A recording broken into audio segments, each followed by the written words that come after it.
Buenos días. Hoy nos encontramos en Espacio Zen hablando con el prestigioso psiquiatra Claudio Naranjo, quien nos hablará del uso terapéutico de sustancias que él llama sustancias psicodélicas. Una de ellas es la conocida ayahuasca. ¿Qué papel tiene y qué posibilidades terapéuticas puede tener en el mundo de la sanidad?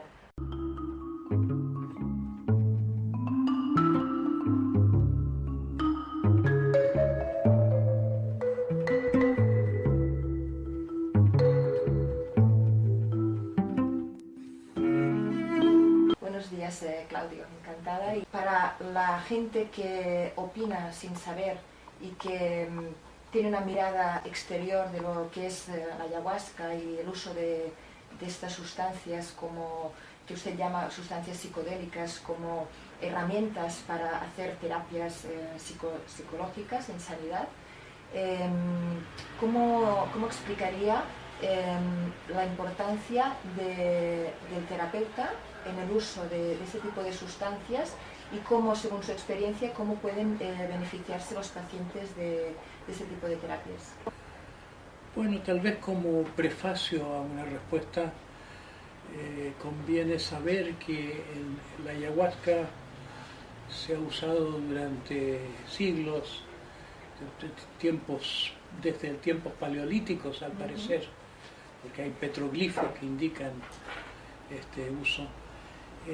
Se ha usado en culturas chamánicas, en culturas que nosotros llamamos primitivas, pero que en cierto sentido tienen más conocimiento que nosotros de ciertas cosas. El chamán a veces se dice que un chamán es el místico original, el místico primitivo, el más antiguo de los místicos, antes que las religiones que tenemos ahora, como el cristianismo, el islam, el budismo, el hinduismo, etc., estaba el chamanismo. Y el chamanismo no era solo una religión, era una combinación de medicina con religión, de medicina y espiritualidad indisolublemente unidas. Y los chamanes en general tienen capacidades que no tienen los terapeutas, son bastante clarividentes, por ejemplo. Y más holísticos también quizás, ¿no? Bueno, sí. Tienen una gran intuición, saben hacer las cosas no porque lo han aprendido por libro, llevan su conocimiento en su cuerpo, como quien dice. Hacen cosas que para nosotros son milagrosas, y la medicina ha tenido una actitud muy despectiva a los chamanes porque no puede creer la medicina que estos primitivos que no saben leer sepan algo que no sabemos nosotros los académicos. Pero es una actitud parecida a la que tenía la medicina con respecto a los animales, que se pensaba que los animales no sienten nada, no tienen existencia, y un poco parecido a la actitud que tenían los vendedores de esclavos con respecto a los negros en Estados Unidos, que son cosas, no son humanos, como se los puede vender, se los puede tratar como a uno le da la gana, no sienten nada, no son humanos. Así que la medicina ha sido muy arrogante en su posición de saberlo todo, tener una autoridad que no debía tener cuando se trata de cosas que la medicina ha ignorado. La ayahuasca ha sido el gran remedio, el gran agente de cura en las culturas que se llama de la montaña, las culturas de las tierras altas, la montaña sudamericana, no el plano, la planicie del Amazonas, sino que los ríos más pequeños. Y muchos blancos han acudido a los chamanes para curarse de cosas que la medicina normalmente no puede curar. Muchas personas con afecciones que tal vez han sido psicosomáticas, pero que no se han podido curar normalmente, van a los chamanes y mejoran a través de la administración de la ayahuasca. Pero la figura del chamán introduce en la situación de la curación algo más que la pura ayahuasca. Una cosa es la ayahuasca sola y otra cosa es la ayahuasca con el entendido, con el experto que sabe guiar la situación y que sabe contagiar también algo, porque la mera presencia de un chamán ejerce una influencia, si no en la vida normal de las personas, cuando están bajo efecto de la ayahuasca. Hay como un contagio mental, con un contagio de, podríamos decir, espiritual más bien. Inconsciente. Podríamos decir que la cura por la ayahuasca es una cura por el espíritu, que hay un contacto con algo, con un mundo superior, que es eso lo que cura. En términos cristianos diríamos es que la gente se conecta con Dios, con lo divino. Con lo divino, aunque no se lo llame explícitamente de tal manera, aunque sí que en los mundos de la ayahuasca lo divino sí que se reconoce de muchas maneras, muchas veces en forma simbólica. Lo divino también podría ser la conexión con nuestra parte instintiva, con nuestro poder como hombre o como mujer también. Esa es una de las grandes dones de la ayahuasca. Tiene la posibilidad de debilitar un poco la barrera represiva que hemos construido contra nuestro mundo instintivo, porque los hombres civilizados nos preciamos, nos enorgullecemos de estar por encima de la naturaleza. Por eso explotamos la naturaleza, tenemos actitud de conquistadores de la naturaleza. Y es una actitud no solo hacia la naturaleza externa, sino que la naturaleza interna. Tratamos a nuestro cuerpo como un burro de carga, como duros capataces, no tenemos actitud amorosa con el cuerpo, no escuchamos lo que el cuerpo pueda querer decirnos. El cuerpo sabe de salud, pero nosotros queremos meterle un concepto médico extrínseco, se puede decir. Y hemos aprendido muchas cosas que sirven en la medicina, pero los chamanes saben despertar fuerzas curativas internas, fuerzas latentes, autocurativas, que son mucho más allá de lo que se piensa. Yo soy una persona muy admiradora de los verdaderos chamanes.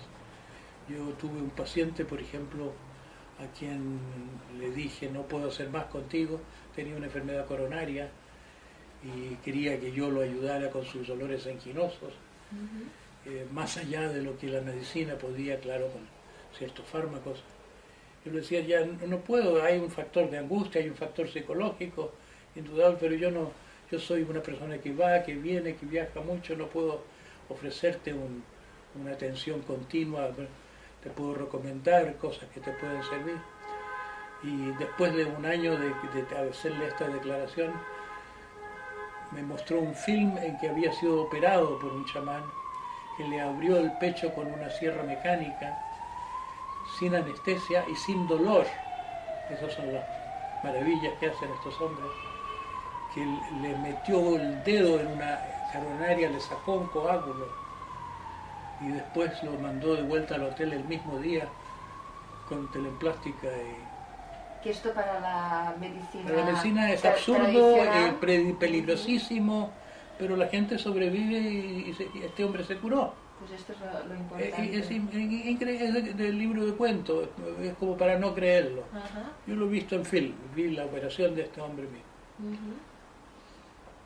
Entonces, hay chamanes que tienen grandes capacidades y nosotros no tenemos personas que sepan utilizar esta sustancia. Así que hoy en día está cambiando la cultura, se está entendiendo que la guerra a la droga fue una guerra mentirosa, malintencionada, basada en prejuicios, o que operó a través de la infusión de inyección de prejuicios en una sociedad convencional.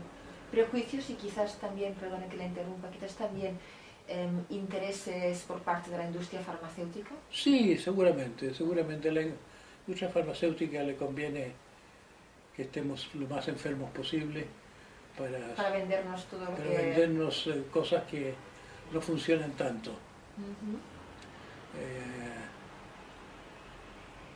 ¿Y Hay su una sí. película de un argentino, Ajá, Hombre mirando al sudeste, creo que se llama, ajá. de un extraterrestre que llega a una clínica psiquiátrica y que termina muerto.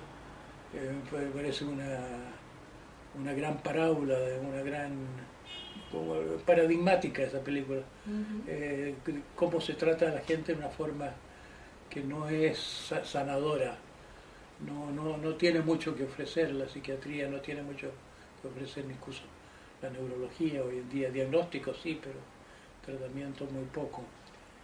Entonces hay mucho más que se puede hacer de lo que se ha concedido.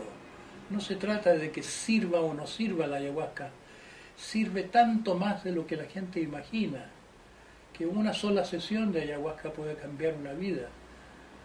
Una sesión de muchas de estas sustancias basta a veces para...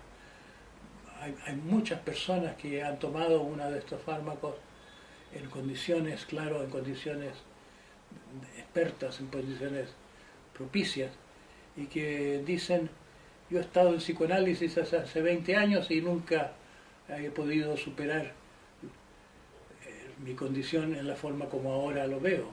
Porque quizás las terapias tradicionales de la psiquiatría han encontrado sus límites, lo tenemos que aceptar, en el sentido de que igual van más a entender el trauma del paciente que no a experimentarlo.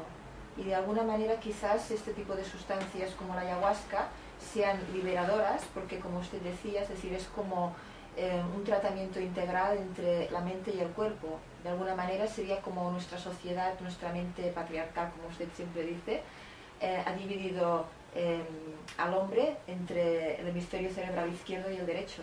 Entonces, de alguna manera, este tipo de sustancias son sustancias integradoras que permiten una reconciliación con nuestra parte amorosa, con nuestra esencia.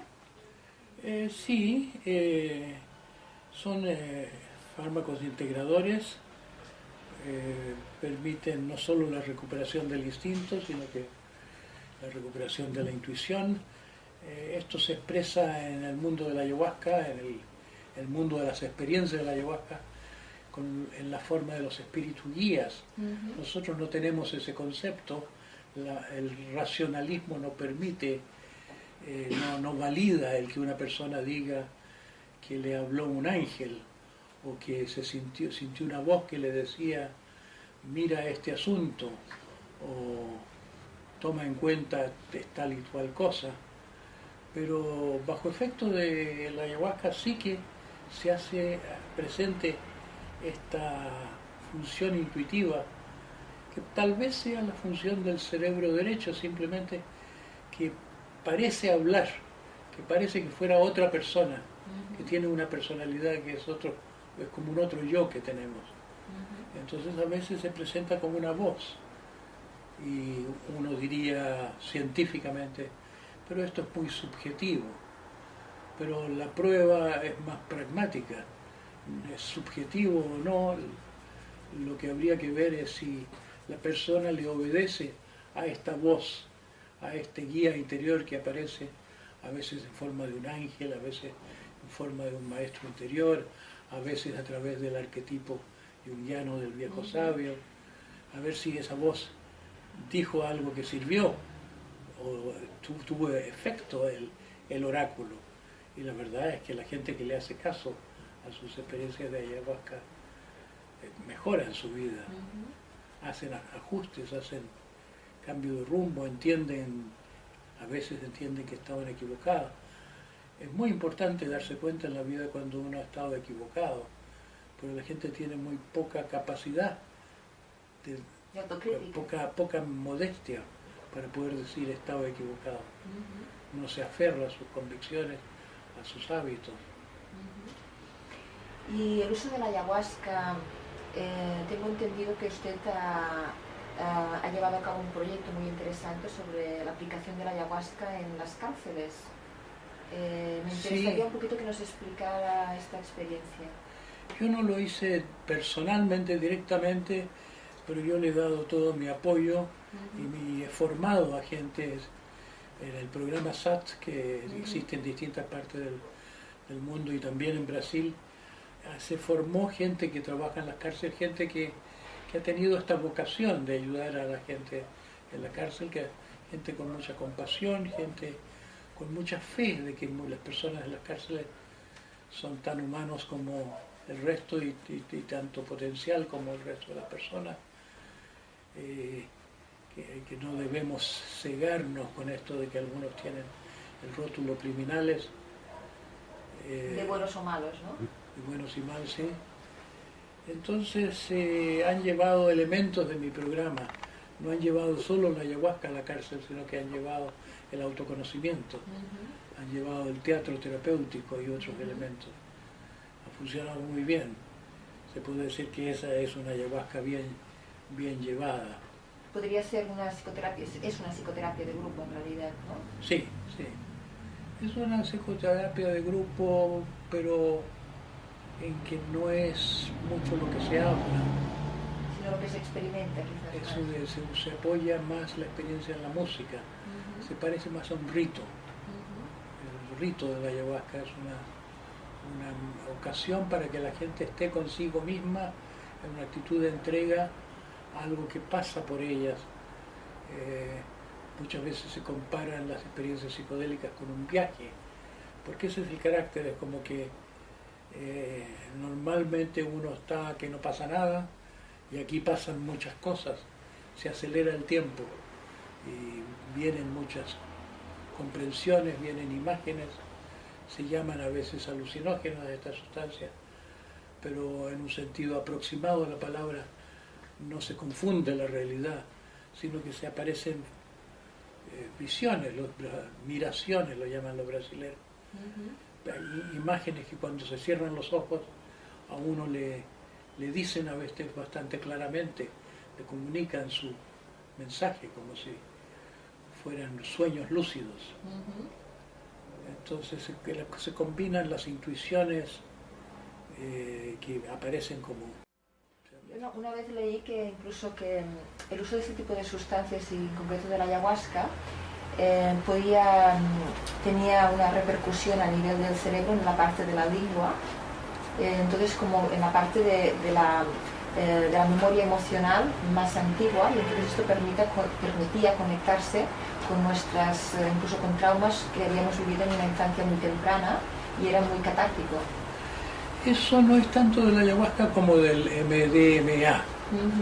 Y también es otra sustancia que ha estudiado. Se está usando muchísimo ahora para casos de traumas o de infancia o de guerra o de abusos.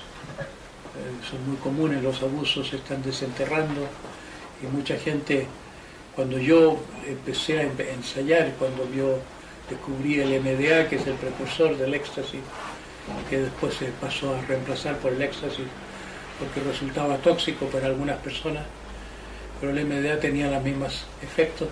En mis primeros ensayos descubrí que muchas personas volvían a la infancia a cosas que ya olvidadas, pero que habían sido muy problemáticas y estaban como sin resolver. Una persona, por ejemplo,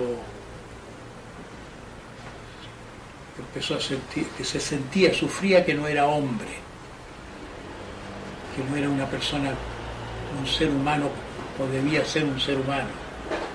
Y eso lo llamaba inseguridad, y lo explicaba en términos muy de la doctrina de Gurdjieff, de lo que hay niveles, el hombre número 1, el número 2, hasta el número 7, el hombre completo.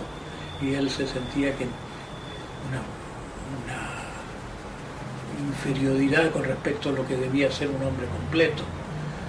Después, al darle el MDA, resulta que era una duda homosexual la que tenía, no sentirse hombre en un sentido mucho más humano de la palabra, mucho más, pero ni se confesaba a sí mismo esa duda sobre su sexualidad, y todo eso era porque había sido seducido por un jardinero cuando él era niño, un jardinero de la casa de sus padres. Se le había acercado, había tenido un episodio sexual, había sido visto por la ventana por alguien, un hermano que amenazaba con acusarlo, y todo esto había quedado como un gran problema de la infancia. Había temblado, había quedado inseguro, y todo esto se manifestó. Y al saberlo ya fue otra cosa, ya pudo superarlo, ya era como una cosa más que había ocurrido, y que son cosas que ocurren en la vida y que ya no llevó la vergüenza consigo. Hay muchas personas, mujeres que han tenido relaciones incestuosas con alguien de la familia, que llevan una gran vergüenza, y después comprenden que de niño no tenían ninguna otra opción, y que como que recuperan la inocencia, recuperan la dignidad. Y en relación también otro tema que usted ha escrito libros y ha investigado mucho, es el tema de la mente patriarcal, en relación también a lo que es el uso de este tipo de sustancias. Es decir, que desde su punto de vista, ¿cuál es el origen de una sociedad que no está sana a nivel de género? ¿Cuál es el origen y qué papel puede desempeñar el uso de estas sustancias psicodélicas en la curación de este tipo de patología, de este tipo de la mente patriarcal? Bueno, son dos preguntas muy interesantes y un poco largas de contestar. El origen de la sociedad patriarcal es el origen de la civilización, y ya los que estudiaban esto el siglo pasado, a mediados del siglo pasado, decían que tiene que haber ocurrido algo que fue un gran desafío, que la civilización es la respuesta a alguna gran catástrofe, pero no se sabía precisar muy bien. Ahora se sabe que la catástrofe fue que el periodo, el así llamado periodo neolítico, cuando nos hicimos sedentarios, cuando descubrimos la agricultura, cuando empezamos a sentirnos que formábamos una sociedad pacífica, después de los tiempos tan precarios de nomadismo en busca de alimentos en una tierra casi congelada todavía, después de la última glaciación, que los humanos nacimos en los glaciares. Entonces, en esta época del famoso neolítico, la revolución neolítica se la llama, que a veces se dice que es lo más importante que ocurrió en la historia del ser humano, eso no duró mucho. No fue una paz duradera, no fue una armonía duradera, porque se empezó a calentar la tierra, lo mismo que está pasando ahora. Pasó fuera, más allá de ningún control, más allá, claro, de ninguna contribución de los humanos a ello. Simplemente fue un ciclo por el cual atravesó la tierra, se derritió el mundo de los glaciares, vinieron diluvios, vinieron torrentes, hubo inundaciones, pero luego vino un periodo fértil, y después del periodo fértil un periodo de sequía. Entonces empezaron las migraciones en busca de tierras, en busca de supervivencia, porque no daba el periodo del fértil Medio Oriente, con algunas prolongaciones hacia el Cáucaso, no alcanzaba. Y fue en esa la época que nos hicimos, como a veces se dice, bárbaros, nos hicimos depredadores. Aprendimos los humanos a sobrevivir robando del vecino. ¿Por qué hablamos casi todos idiomas que todos son de origen indoeuropeo?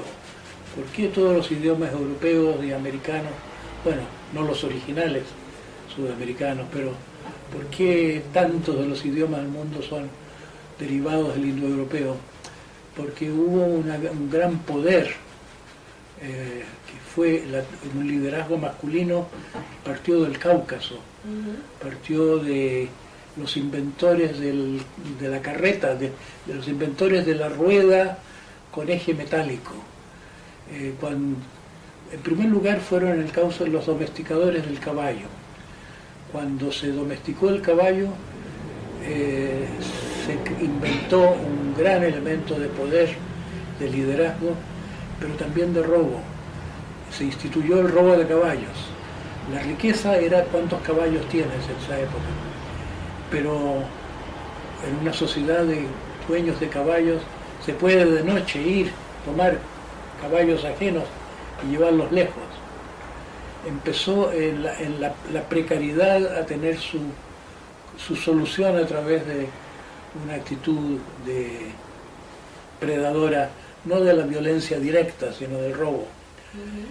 Y se ha establecido a través del examen de las tumbas cómo empezó a prosperar la desigualdad. Primero todas las tumbas eran iguales, pero después los ladrones más grandes terminaron siendo los señores más poderosos. Y para que los señores pudieran aparecer como grandes señores y no como grandes ladrones, se especializaron en engrandecerse a través del arte. Cada vez que moría un gran señor se hacían los funerales y se sacrificaban muchos caballos para que todo el mundo pudiera comer carne, cuando eran pueblos que comían sobre todo pastos muy bajos de alimentación. Por eso los carros, la vida en carromatos era importante, porque la tierra no podía dar mucho. Estos no eran como el neolítico pueblos agricultores, sino que nómades, pero este nomadismo en familia les permitía ir comiendo más pastos sin que se agotaran. Y esta cultura fue la que tenía los carros, pero al encontrar el bronce, importaba el bronce del Danubio, hice ejes para sus carros de bronce, así inventaron el carro de guerra.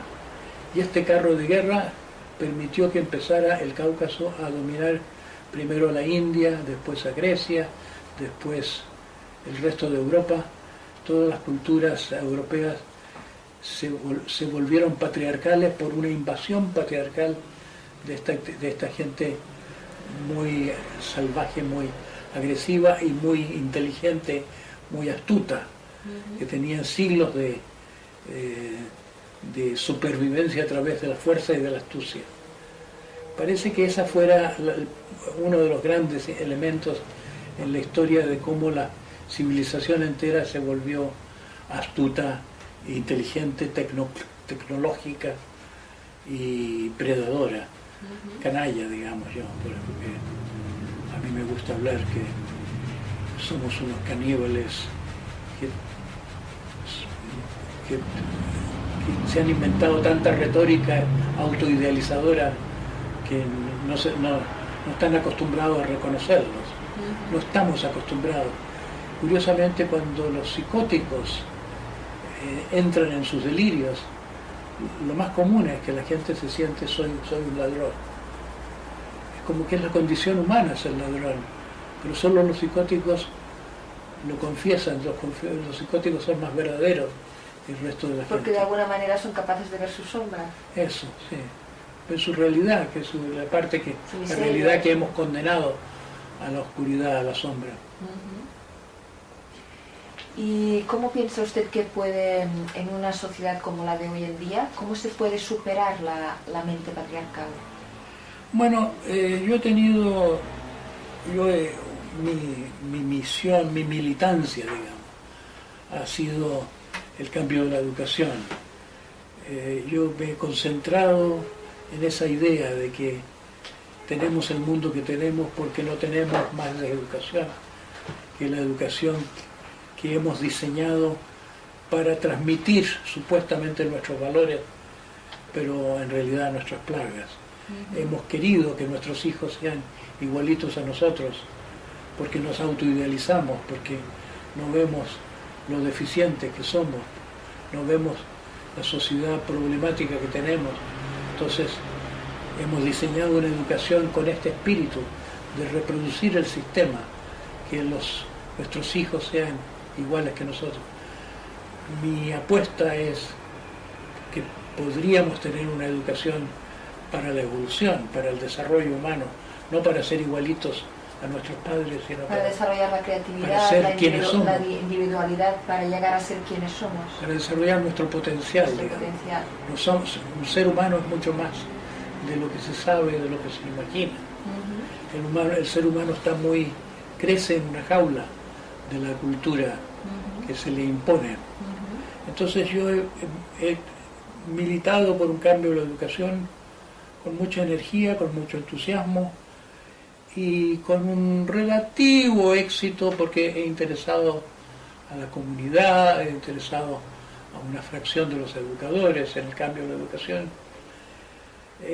No tanto éxito en que la gente reconozca el problema de lo patriarcal. Que lo patriarcal de alguna manera igual también está en relación a las escuelas tradicionales que fomentan la competitividad. Claro. Y la diferencia entre sexos.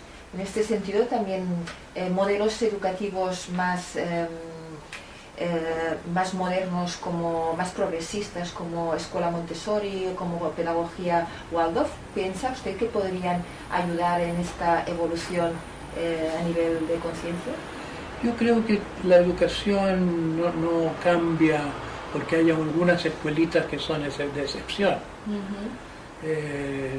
La educación, a mi modo de ver, es tan perversa como la sociedad.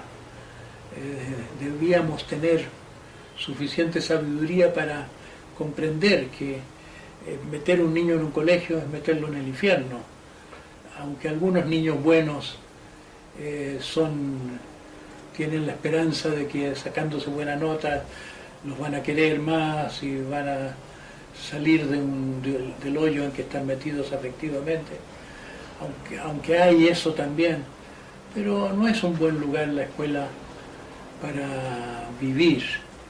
Es una especie de cárcel donde se le está obligando a la gente a aprender cosas que lo distraen de la vida más que de enseñar a vivir. Y a ponerle filtros en su mente más que un lavado cerebral, digamos. Pero yo diría, en respuesta a esta pregunta de cómo se puede sanar la mente patriarcal, se podría diseñar una educación para trascender la mente patriarcal o sanar la mente patriarcal. Yo creo que eso se puede hacer sanando a los educadores, con una formación de educadores diferente. Y yo creo tener la solución a eso. Es mi legado, digamos, el trabajo de muchos decenios de mi vida, crear un programa de desarrollo que podría aplicarse como un complemento a la educación tradicional, porque está bien que haya que enseñar ciertas cosas, hay que aprender a leer y a escribir, ciertas competencias técnicas hay que tener, pero no hay que descuidar las competencias que yo llamo existenciales, aprender a ser un humano. Y si uno a los educadores los educa para enseñar solamente y no para verdaderamente educar, los niños no se interesan, los jóvenes repudian la educación. La así llamada crisis de la educación es una especie de crisis de mercado entre los jóvenes, que no quieren que les metan en su mente cosas que son irrelevantes y no responden a sus deseos, a sus intereses. Es como una reacción semejante a la que ya una célula tiene.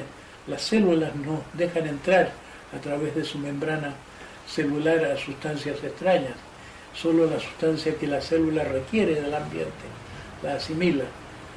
Y eso se quiere violar al meterle en la cabeza a los niños cosas que el sistema, la autoridad supone, pero con poca base, y que deben saber. A mí me parece absurdo que en la era de la información se le dedique tanto tiempo al traspaso de informaciones, cuando las informaciones están en cualquier teléfono, en Wikipedia o en donde sea. Entonces, ese es un medio, pero los psicodélicos son un gran recurso para el futuro. La mente patriarcal yo la defino como una condición represiva en que el intelecto está dominando a la persona, reprimiendo el mundo emocional y amoroso, reprimiendo el mundo instintivo y desoyendo el aspecto intuitivo. Es como si estuviéramos viviendo en una sala de nuestra casa cuando la casa tiene muchos cuartos. Y solo habitamos una parte de ella. Abre puertas. El mundo psicodélico es un mundo en que se abren, es como si las cerraduras se hicieran más, las puertas se hacen más transitables. Y permite que penetre la luz, que uno se oxigene. Que conozca otras partes de sí mismo. Moviliza, no basta como una terapia.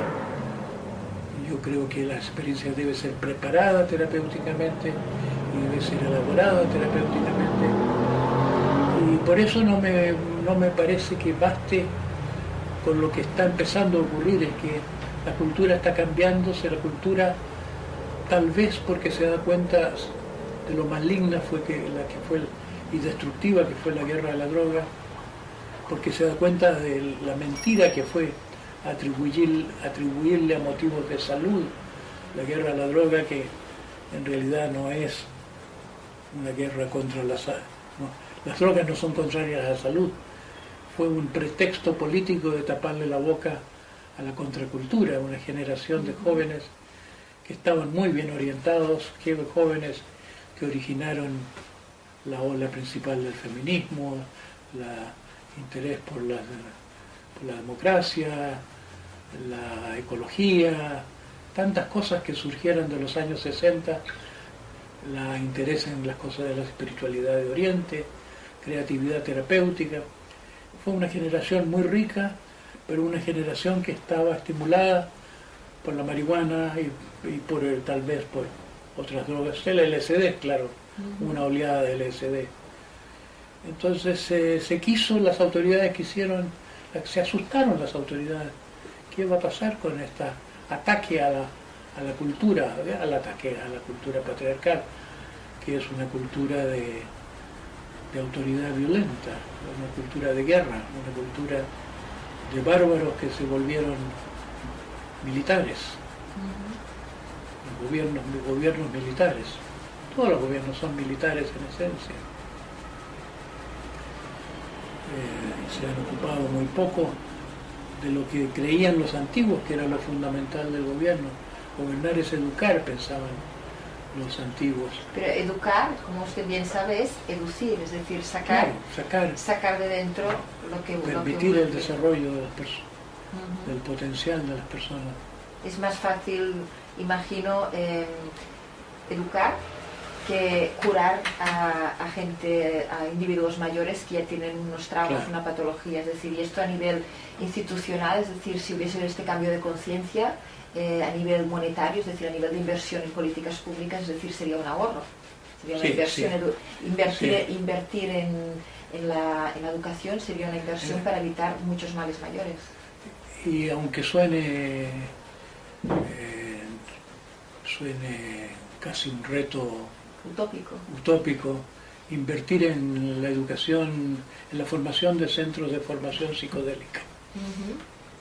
Yo creo que esa es la iniciativa que está haciendo falta, que los psicodélicos no solo no soluciona el problema que todo el mundo tenga acceso a los psicodélicos, si no hay un canal, si no hay formación de personas que sepan manejarlo, si no hay buenos guías, si no hay, porque el mal uso viene de la prohibición. La prohibición lo que hace es hacer un mal uso, ¿no? Lleva al mal uso, lleva a que la gente toma por sí sola o entre amigos a veces, pero necesita un acompañamiento más profundo, de más conocimiento de qué se trata la transformación, qué se trata la cura. Pues muchísimas gracias, Claudio Naranjo, por concedernos esta entrevista que para mí ha sido muy intensa, y vamos a pedir al universo que nos dé una sociedad más psicodélica, ¿no? Si se puede. Yo creo que sí. Una sociedad en que se reintegren los psicodélicos tal como estuvieron integrados en las sociedades primitivas. Muchísimas gracias aquí desde Espacio C.